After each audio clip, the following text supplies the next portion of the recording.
Monsoon देश के लगभग 90% इलाके में छा चुका है। इसके साथ ही देश के तमाम इलाकों में बरसात का सिलसिला तेज हो गया है। ये बरसात किसानों के चेहरे पर मुस्कान लेकर आती है। खरीफ की फसल जो है उसके लिए बरसात वरदान है, लेकिन यही बरसात हमारी व्यवस्था की तमाम खामियों की पोल भी खोलती है। कई जगह भारी बरसात से जुड़े हादसे होते हैं और हमारी लापरवाहियां भी इन्हीं हादसों को और गंभीर बनाती हैं।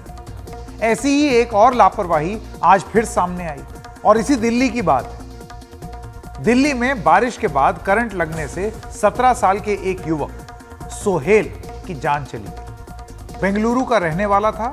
सोहेल दिल्ली घूमने आया था और न्यू फ्रेंड्स कॉलोनी के पास तैमूर नगर में अपने मामा के घर रहता था। रात को वो अपने मामा के दोस्त जमाल के घर सोता था। रविवार सुबह 5 बजे नींद से जागने के बाद वो जमाल के घर से मामा के घर लौट रहा था।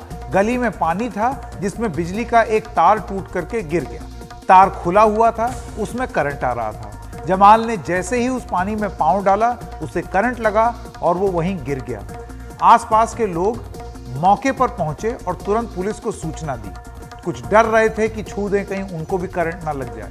साथ ही बिजली कंपनी को फोन कर बिजली की लाइन को बंद कराया। जब तक इस युवक को अस्पताल ले जाया गया, उसकी मौत हो चुकी। पुलिस ने केस दर्ज करके मामले की जांच शुरू कर दी। इससे पहले रविवार की सुबह ठीक ऐसा ही हादसा नई दिल्ली रेलवे स्टेशन पर भी हुआ है। यहां 34 साल की एक महिला साक्षी आहूजा अपने परिवार के साथ ट्रेन पकड़ने आई थी। वंदे भारत को ट्राई करना चाहती थी अपने परिवार के साथ। उसके पिताजी कह रहे हैं कि देखें नई ट्रेन आई है। उन्हें क्या मालूम था कि ट्रेन तक तो जा ही नहीं पाएंगे, आधुनिक ट्रेन तक कैसे जाएं? क्योंकि एक सड़ी गली व्यवस्था के चलते प्लेटफॉर्म से एकदम बाहर बारिश में पार्किंग में पानी भरा हुआ।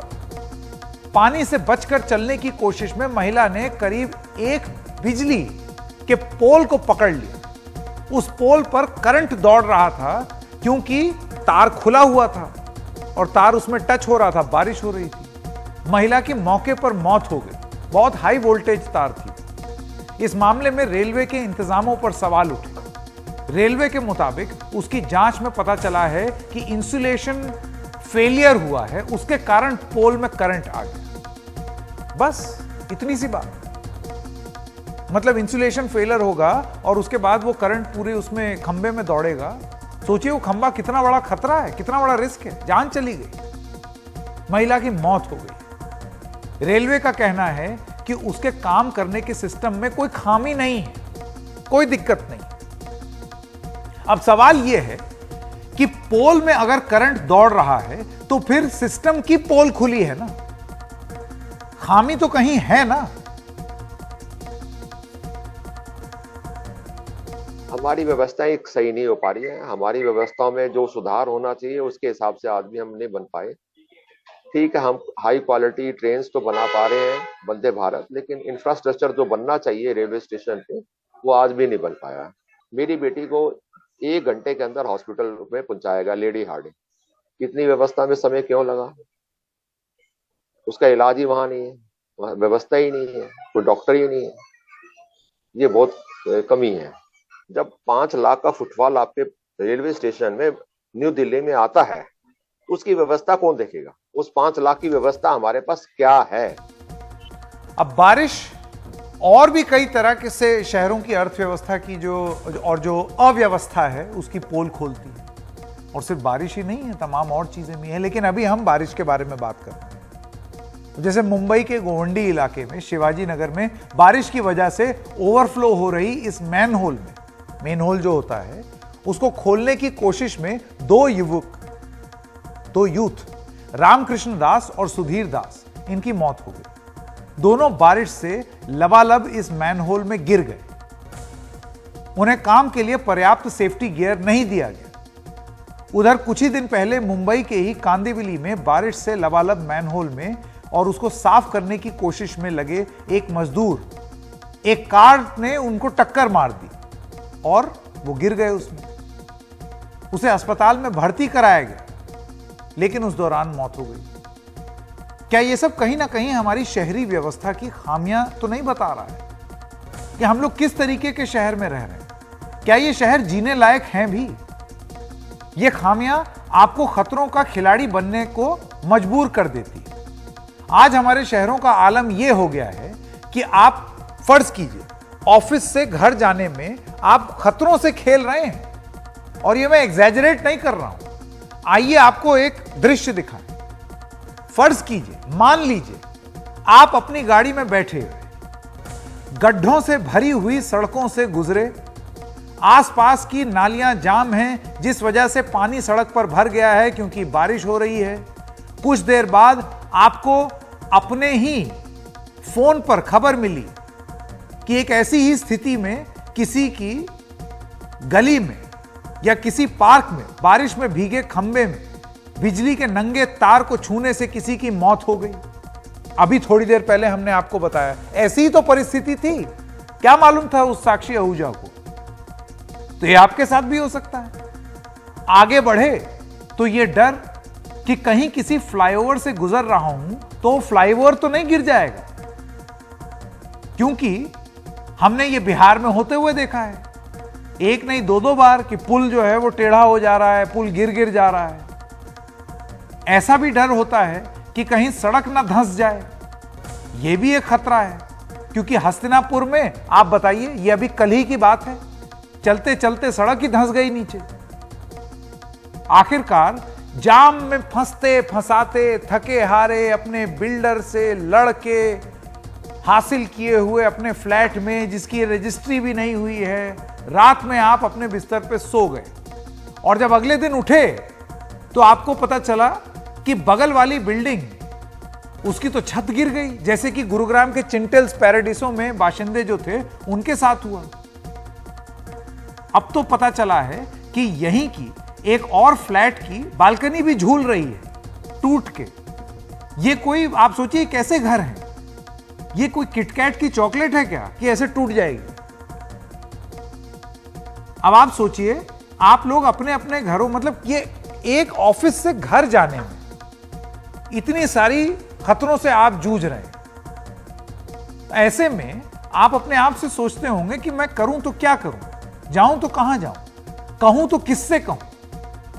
अब हमारे शहरों में एक और बड़ी बड़ी ऊंची और शानदार इमारतें बनने लगी हैं। दूसरी ओर उन्हीं इमारतों के आसपास एक पुराना शहर और कस्बा भी है, और ये सारी चीजें सामने आ रही हैं। दोनों के बीच अक्सर कोई मेल नहीं होता है। हमारी बुनियादी ढांचा ऐसे जर्जर क्यों बनती जा रही है, ये भी एक सवाल है।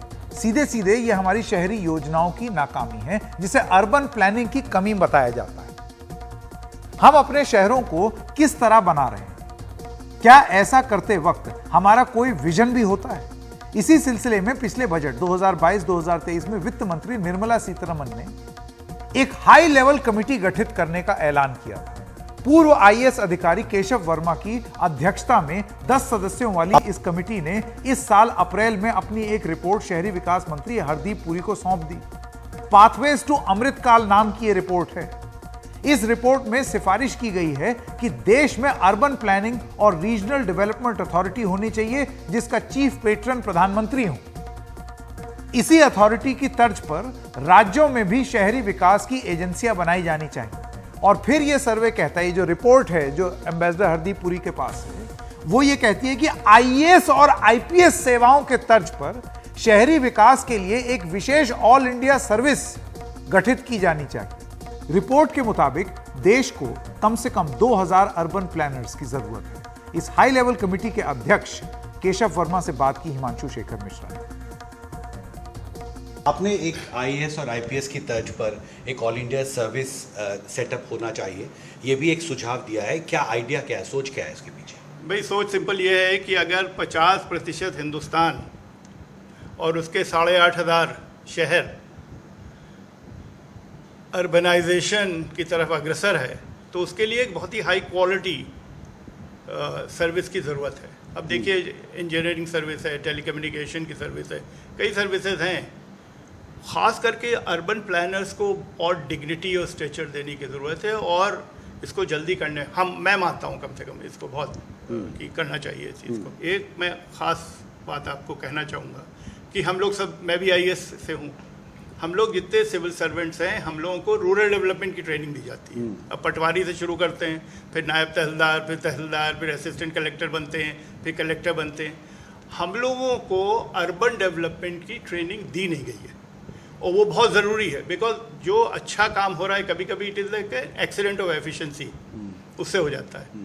मगर ये ज़रूरी है कि हम ओरिएंट करें अपनी सिविल सर्विस को। इसके लिए भी मैंने एक रिकमेंडेशन की है कि ओरिएंटेशन का शुरुआत प्रधानमंत्री जी की तरफ से होना चाहिए, तभी होगा। अब बहुत सारे लोग एक सवाल पूछते हैं कि इतनी व्यवस्था तो है, उसके ऊपर आप एक और ब्यूरोक्रेसी यानी कि बाबुओं की एक परत और चढ़ाना चाहते हैं, तो इससे क्या होगा? ये भी एक नजरिया है। इस कमेटी की रिपोर्ट पर ये जो रिपोर्ट आई है, इस पर शहरी विकास मंत्रालय के पूर्व सचिव सुधीर कृष्णा, उनकी क्या राय है, आइए वो भी सुन लेते हैं। देखिए, अर्बन प्लानिंग शहरों की समस्या मेरे हिसाब से ये है कि उसका गवर्नेंस फ्रेमवर्क स्ट्रक्चर सही नहीं है। सही दो तरह से नहीं है कि लीडर कौन है शहर का, who is the city father. अगर ये प्रश्न पूछें तो हमें क्लियर नहीं है। किताबों में लिखा है मेयर जो है वो महापौर नगर पिता होते हैं, लेकिन उनके पास कोई पावर नहीं है, अख्तियार नहीं है महापौर के पास। और बचे कमिश्नर, तो कमिश्नर अकेले आईएएस ऑफिसर नहीं होते हैं शहर में, एक डेवलपमेंट अथॉरिटी भी है, और उसके अलावा डिस्ट्रिक्ट कलेक्टर या डिप्टी कमिश्नर भी होते हैं, और 2-3 एडिशनल डिप्टी कमिश्नर होंगे वगैरह। और उसके अलावा और भी एजेंसीज होती हैं जहां बड़े बड़े सीनियर ऑफिसर होते हैं, सब अलग अलग अपने अपने डिपार्टमेंट में, चाहे वो वाटर बोर्ड है और चाहे वो पुलिस डिपार्टमेंट तो है।